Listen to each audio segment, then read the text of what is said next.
حضرت ابراہیم بن ادم نے بڑا تعجب کیا کہ میرا اتنا بڑا محل، میں بادشاہ، یہ میرے وزراء، تمہیں یہ مسافر خانہ لگتا ہے؟ کہا اچھا یہ بتاؤ تم سے پہلے یہاں کون رہتا تھا؟ فرمایا اس محل میں میرے والد رہتے تھے۔ اس سے پہلے کون رہتا تھا؟ کیا اس سے پہلے میرے دادا رہتے تھے؟ اس سے پہلے کون رہتا تھا؟ میرے پردادا رہتے تھے۔ بزرگ نے کہا بتاؤ پھر مسافر خانہ کسے کہتے ہیں؟ ایک آتا ہے، دوسرا چلا جاتا ہے، دوسرا آتا ہے تو پھر پہلا چلا جاتا ہے، مسافر خانہ اسی کو تو کہتے ہیں۔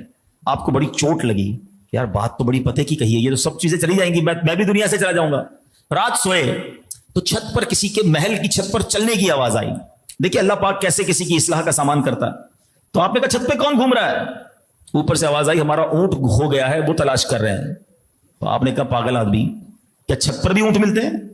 تو اوپر جو شخص تھا اس نے آواز لگائی کیا نرم بستر پر بھی اللہ کی معرفت ملتی ہے؟ ہائے ہائے، دل پر پہلے ہی شام کو چوٹ لگی تھی، رات کو ایک اور چوٹ لگی۔ آپ نے بادشاہت کو ترک کیا، اللہ کی راہ میں مال خرچ کیا اور خود ویرانے میں چلے گئے، عبادت کرنے لگے۔ آفٹر سم ٹائم، کچھ عرصے کے بعد ایک اور شخص گزرا، ایک اور بادشاہ گزرا۔ دیکھا زمانے کے بادشاہ حضرت ابراہیم بن ادم ایک دریا کے کنارے بیٹھ کر اپنی گدڑی کو سی رہے ہیں۔ کہا اے ابراہیم، اتنے بڑے بادشاہ تھے، اتنے محل، اتنے نوکر چاکر، سب چھوڑ کر یہ کیا کر رہے ہو؟ یہ کیسی زندگی گزار رہے ہو؟ آپ کے ہاتھ میں ایک سوئی تھی، آپ نے وہ سوئی نڈل دریا کے اندر ڈال دی اور فرمایا اے مچھلیوں میری سوئی لا کر دو۔ تھوڑی دیر ہوئی تو کئی 100 مچھلیاں باہر نکلی، سب کی چونچ میں سوئی ہے، کوئی چاندی کی سوئی لے کر آیا ہے، کوئی سونے کی سوئی لے کر آیا ہے۔ آپ نے کہا یہ نہیں، مجھے میری سوئی چاہیے۔ ایک اور مچھلی آئی اور آپ کی سوئی آپ کے قدموں میں ڈال دی۔ حضرت ابراہیم بن ادم نے اس بادشاہ سے کہا بتاؤ تمہاری بادشاہت اچھی ہے یا میری بادشاہت اچھی ہے؟ اللہ کی راہ میں جب کوئی جاتا ہے تو اللہ مخلوق کے دل میں، جانوروں کے دل میں بھی اس کی عزت ڈال دیتا ہے۔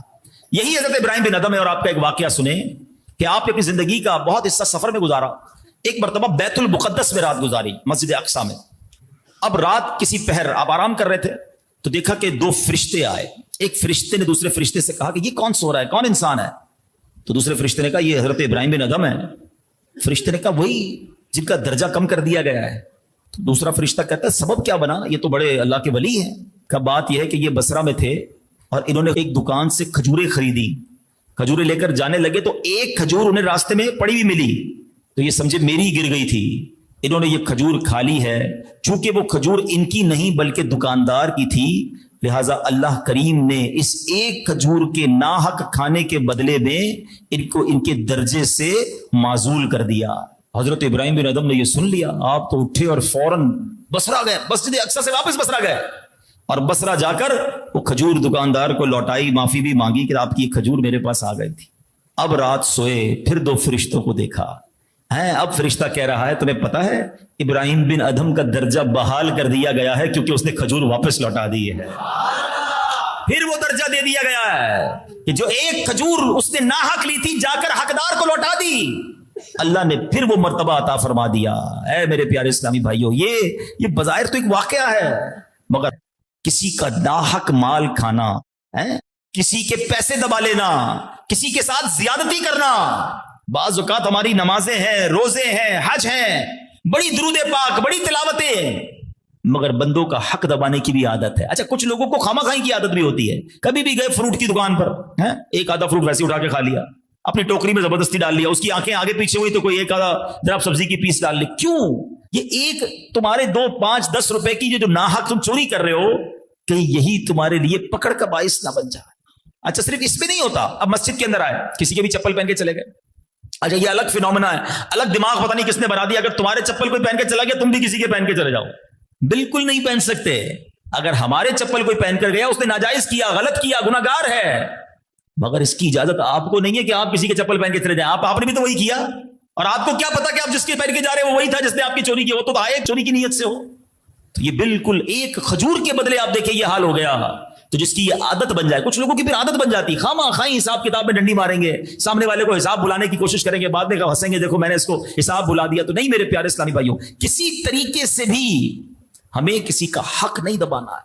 اور یہ اللہ والے جو ہوتے ہیں نا، یاد رکھیے گا، انبیاء کرام معصوم ہیں، اولیاء کرام معصوم نہیں ہیں، ٹھیک ہے؟ یہ اللہ کی رحمت سے محفوظ ہوتے ہیں، گناہ ان سے ہو سکتا ہے، لیکن اگر کبھی خطا ہو جائے تو اللہ کریم کی طرف سے انہیں یاد دلا دیا جاتا ہے، انہیں آگاہ کر دیا جاتا ہے، انہیں انڈیکیٹ کر دیا جاتا ہے تاکہ یہ فوراً توبہ کر لیں، یہ فوراً پیچھے ہٹ جائیں۔ اللہ کریم قرآن مجید میں ارشاد فرماتا ہے، پارہ نمبر 9 سورہ اعراف آیت نمبر 201، ارشاد باری تعالیٰ ہوتا ہے بسم اللہ الرحمن الرحیم ان الذین اتقوا اذا مسهم طائف من الشیطان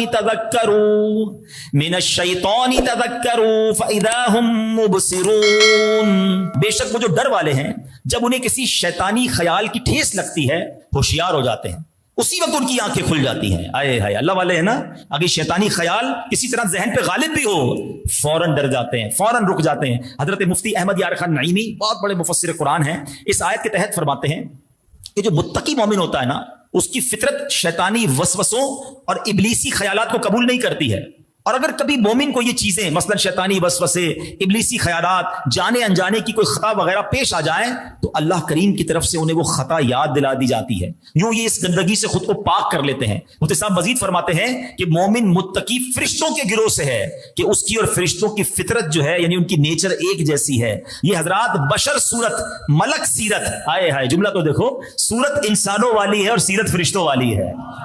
اللہ ان جیسا ہمیں بنا دے. اچھا ایک تو وہ ہوتے ہیں جنہیں کوئی گڑبڑ ہونے لگے تو پتہ چل جاتا ہے، اور ہم میں سے کئی لوگ وہ ہیں جو گناہ پہ گناہ کیے جا رہے ہیں، شرم ہی نہیں آتی ہے، احساس بھی نہیں ہے. یار جس کی صبح ہی فجر کے بغیر ہوتی ہو تو اس کا اسٹارٹ ہی خراب ہو گیا نا. آپ کی صبح آپ نے حرام کام کر لیا، آپ نے سب سے بڑی نافرمانی کی کہ نماز قضا کر دی، اب باقی دن بھی گناہوں میں گزر سکتا ہے. صبح ہی سجدے سے ہونی چاہیے، اور اگر زندگی میں کوئی غلطی ہو تو اس کا احساس ہو کہ یار یہ میں نے کیوں کہا، یہ میں نے کیوں دیکھا، یہ میں نے اس کے پیسے کیوں رکھ لیے. لیکن نہیں ہوتا لوگوں کو احساس، اور ہم سمجھتے کوئی چیز نہیں. اب دیکھیں اب باتیں بڑی چھوٹی چھوٹی ہیں لیکن یہ کتنے بڑے بڑے گناہ ہیں کہ مثال کے طور پہ ہمارے پاس کوئی نوٹ آیا، ہم نے چیک کیا نکلی ہے، جس نے دیا اس نے غلط کیا، اس نے حرام کیا، اس نے ہمیں دھوکہ دیا، لیکن کیا ہمیں اجازت ہے کہ ہم بھی آگے چلا دیں؟ اب لوگ کہتے ہیں مجھے بھی آیا میں بھی چلا دیتا ہوں. اب یہ آپ نے غلط کیا، آپ نے کسی کا حق مارا، قیامت کے دن وہ آپ سے اس کا تقاضا کر سکتا ہے، اور ایسا نہ ہو یہ ایک غلطی ہی ہمارے سارے اعمال برباد کر دے. احساس نہیں ہے، بندہ کہتا ہے میرے ساتھ غلط ہوا میں بھی آگے لوگوں کے ساتھ غلط کروں گا. نہیں، آپ کے ساتھ غلط ہو گیا آپ صبر کریں، مگر اس کی کوئی آپ کو اجازت نہیں ہے کہ آپ اگلے کو بھی دھوکہ دیں، آپ اگلے کو تکلیف پہنچائیں، آپ اگلے کا بال ہڑپ کر جائیں، اس کی بالکل اجازت نہیں. اے میرے پیارے اسلامی بھائیوں، اسی طرح ایک اور واقعہ سمجھیے. حضرت وہب بن منبہ رحمۃ اللہ تعالی علیہ بہت مشہور تابعی بزرگ ہیں. بنی اسرائیل کا ایک شخص تھا، اس نے اپنے پچھلے تمام گناہوں سے توبہ کی، 70 سال تک لگاتار اس طرح عبادت کرتا رہا کہ دن کو روزہ رکھتا اور رات جاگ کر عبادت کرتا، نہ کوئی عمدہ غذا کھاتا، نہ سائے کے نیچے آرام کرتا. اتنے مجاہدات تھے. جب اس عبادت گزار کا انتقال ہوا تو کسی نے خواب